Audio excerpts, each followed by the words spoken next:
Hi hello welcome to Pavani world. మన ఛానల్ని అయితే ఫస్ట్ టైం చూస్తున్నట్టయితే వీడియో అయితే ఎండ్ వరకు అయితే చూసేయండి. వీడియో నచ్చితే like share and subscribe to my channel.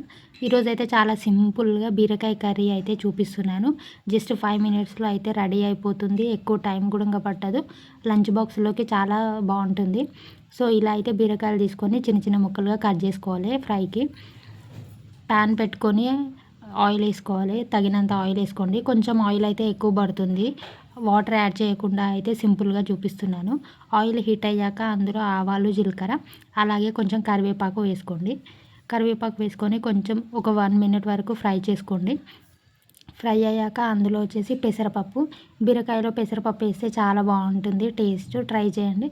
ఒకవేళ పిల్లలు కూడా తినని వాళ్ళు, ఎవరైనా పప్పులు తినని వాళ్ళు ఉంటే ఇలా కర్రీలలో యాడ్ చేసుకుంటే సరిపోతుందనమాట. డిఫరెన్స్ అనేది ఏం తెలియకుండా డైరెక్ట్గా తినేస్తారు.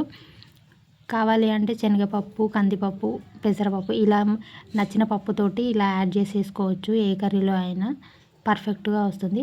పప్పు కొంచెం ఫ్రై కాగానే అందులో బీరకాయ ముక్కలు అయితే వేసేసుకోవాలి. బీరకాయ ముక్కలు వేసేసుకొని మీడియం ఫ్లేమ్లో అయితే కుక్ చేసుకోవాలి. ఒక 2-3 మినిట్స్ అయితే మంచిగా కలిపేసుకొని లిడ్ పెట్టేసుకొని ఉడికించుకోవాలన్నమాట. మధ్యలో అయితే ఎలాంటి వాటర్ యాడ్ చేయను కాబట్టి సరిపోతాయి అన్నమాట. ఇందులోనే అంతా ఒకసారి అయితే కలిపేసుకోండి. ఆయిల్లో బీరకాయ ముక్కలన్నీ కలిసేటట్టు ఒకసారి కలిపేసుకోండి. పప్పు, పెసరపప్పు అలాగే అంతా కలిసేటట్టు కలిపేసుకొని పైనుంచి అయితే పసుపు, అల్లం వెల్లుల్లి పేస్టు, ఉప్పు అన్నమాట. ఈ 3 యాడ్ చేసి కలిపేసుకొని మూత పెట్టేసుకొని కంపల్సరీగా ఒక 2-3 మినిట్స్ అయితే కుక్ చేయండి. అందులో ఉన్న వాటర్ అంతా కూడా బయటకు వచ్చేస్తాయి అన్నమాట. ఇందులో ఎక్స్ట్రా వాటర్ అనేది ఏం యాడ్ చేయకుండా ఇందులో ఉన్న వాటర్ తోటే కర్రీ అనేది రెడీ అయిపోతుంది అన్నమాట. సరిపోతుంది. జస్ట్ 5 మినిట్స్లో రెడీ అయిపోతుంది. లంచ్ బాక్స్లోకి ఇన్స్టెంట్గా కూడా పర్ఫెక్ట్ అనమాట. హెల్తీ కూడా. ఇలా ఒక 5 మినిట్స్ అయితే కుక్ చేసేసుకోండి. 5 మినిట్స్ తర్వాత ఇప్పుడు ఇందులో వచ్చేసి కారం యాడ్ చేస్తున్నా. ముందు వచ్చేసి యాడ్ చేయలేదు కదా, ఇప్పుడు యాడ్ చేసుకుంటున్నా. ఇలా ఆయిల్ అంతా పైకి వచ్చేస్తుంది. ఆల్మోస్ట్ ఉడికిపోయింది. బీరకాయ ముక్కలు అన్నీ కూడా ఉడికిపోయినాక ఇందులో కారం యాడ్ చేసేసుకోవాలి. టేస్ట్కి సరిపోని కారం అనమాట. ఉప్పు ఎంత వేసామో చూసుకొని అలాగే అన్నీ సరిపోయేటట్టు కారం కూడా యాడ్ చేసేసుకొని కలిపేసుకోవాలి. అంతా కలిసేటట్టు అయితే కలిపేసుకోండి.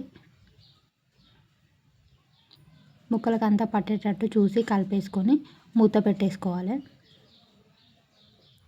కావాలి అంటే వాటర్ కూడా యాడ్ చేసేసుకోవచ్చు, కానీ సరిపోతుంది. వాటర్ లేకుండా కూడా ఆయిల్లోనే కర్రీ మొత్తం రెడీ అయిపోతుంది అనమాట. గ్రేవీలాగా కావాలి అంటే మాత్రం వాటర్ అయితే యాడ్ చేసేసుకోండి. ఒకవేళ అవసరం లేదు అనుకుంటే మాత్రం వాటర్ అయితే ఏం యాడ్ చేయని అవసరం లేదు. డైరెక్ట్గా అయితే సరిపోతుంది అనమాట. ఇలా ఆయిల్ అంతా పైకి వస్తుంది అనమాట. అప్పుడు కర్రీ అయితే రెడీ అయిపోయినట్టు మనకు తెలిసిపోతుంది. ఆయిల్ పైకి వచ్చేసిందంటే పప్పు కూడా మంచిగా ఉడికిపోతుంది అనమాట. ఎక్కడ కూడా ఉడకకుండా అలా ఏమి ఉండదు.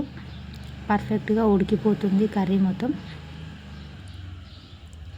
చాలా సింపుల్. Just 5 minutes.